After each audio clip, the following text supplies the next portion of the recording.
সায়েন্টিস kitchen. আজকে আমি আপনাদের সামনে চিকেনের একটা নতুন রেসিপি নিয়ে হাজির হয়ে গেছি। চিকেনের প্রিপারেশন করে দেখাবো। অন্যরকম একটা রেসিপি, রুটি পরোটার সঙ্গে, পোলাওয়ের সঙ্গে, বেবি নানের সাথে আপনারা এটা কিন্তু বাড়িতে পরিবেশন করতে পারেন। আশা করছি সবার কিন্তু খেতে ভালো লাগবে। তো দেখে নেওয়া যাক আজকের এই রেসিপিটা। তো দেখতেই পাচ্ছেন 650 গ্রাম এখানে আমি চিকেন নিয়ে নিয়েছি। এই রেসিপিটা আপনারা কিন্তু মটন দিয়েও করতে পারেন। 1 টেবিল স্পুন দিয়ে দিচ্ছি আদা বাটা। 1 টেবিল স্পুন এর মধ্যে আমি দিয়ে দেবো রসুন বাটা। দিয়ে দিচ্ছি 3 চামচ টক দই। পুরো টক দইটা কিন্তু অ্যাড করছি না। দিয়ে দিচ্ছি এর মধ্যে কিছু মশলা, যেমন ধনে গুঁড়ো, জিরে গুঁড়ো, গোলমরিচ গুঁড়ো আর নুন রয়েছে।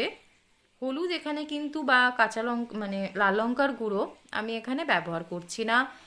এবার আমি এটাকে 1 ঘন্টার জন্য ম্যারিনেশন করে রেখে দেবো ঢাকা দিয়ে।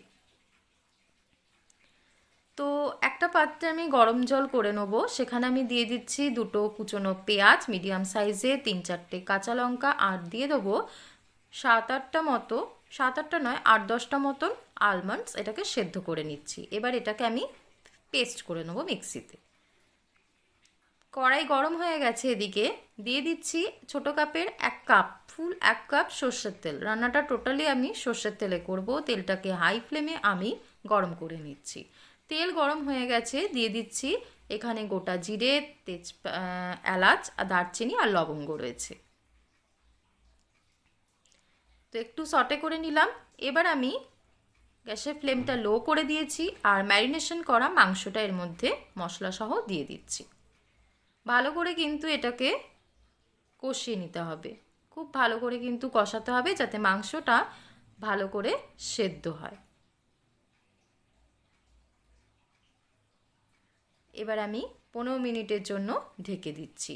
মাঝপথে আমি বলতে ভুলে গেছি, একটা তেজপাতা দুভাগ করে আমি দিয়ে দিয়েছিলাম। আপনারা চাইলে প্রথমে ফোড়নের সময়ও অ্যাড করতে পারেন। আবারও এটা ঢেকে দিলাম।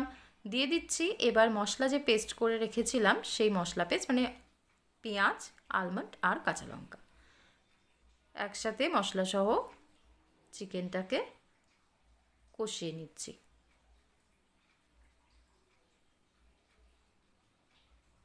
খুব ভালো করে কিন্তু কষিয়ে নিতে হবে। দেখতেই পাচ্ছেন।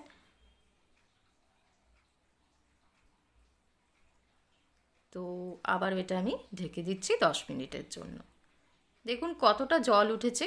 অল্প একটু নুন এখানে স্বাদ মতন ব্যবহার করছি। খুব বেশি কিন্তু নুন অ্যাড করবেন না। খেতে কিন্তু রুটি দিয়ে বা পরোটার সাথে যার সাথেই খান না কেন ভালো লাগবে না। তো 2-3টে কাঁচা লঙ্কা এখানে ব্যবহার করছি।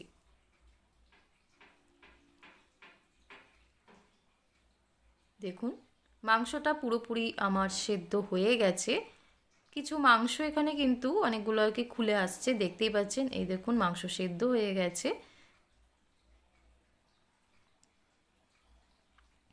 আমি এবার এর মধ্যে দিয়ে দিচ্ছি ধনেপাতা কুচোনো। দিয়ে আমি এটা মিশিয়ে দিচ্ছি। ধনেপাতাটা আর কি গন্ধটা কিন্তু অসাধারণ বেরিয়েছে। আমি আবারও বলছি, একবার আপনারা ট্রাই করতে পারেন। আবারও এটা 5 মিনিটের জন্য ঢেকে দিলাম। মাংস আমার সেদ্ধ হয়ে গেছে। একটু হালকা গ্রেভি রাখবো, খুব বেশি নয়। এটা মাখো মাখো ব্যাপারটাই কিন্তু খেতে ভালো লাগবে। তো রান্নাটা আমার কমপ্লিট। আমি গ্যাসটা বন্ধ করে দিচ্ছি আর 5 মিনিটের জন্য ঢেকে দিলাম। তো আমার রেডি হয়ে গেছে মমতাজ চিকেন। একদম সার্ভ করে দিয়েছি। অবশ্যই বাড়িতে একবার ট্রাই করবেন। ভালো লেগে থাকলে চ্যানেলটাকে লাইক, শেয়ার, সাবস্ক্রাইব করতে কিন্তু ভুলবেন না। পাশে থাকা বেল অপশানটা প্রেস করে দেবেন। যখনই কোনো নতুন রেসিপি আপলোড করি আপনাদের কাছে যেন নোটিফিকেশান পৌঁছে যায়। অবশ্যই বাড়িতে এটা ট্রাই করুন। আর আমার ইনস্টাগ্রাম, টুইটার আর ফেসবুক পেজটা অবশ্যই ফলো করতে পারেন। তো আজকের মতো এই পর্যন্তই। ভালো থাকবেন। ধন্যবাদ।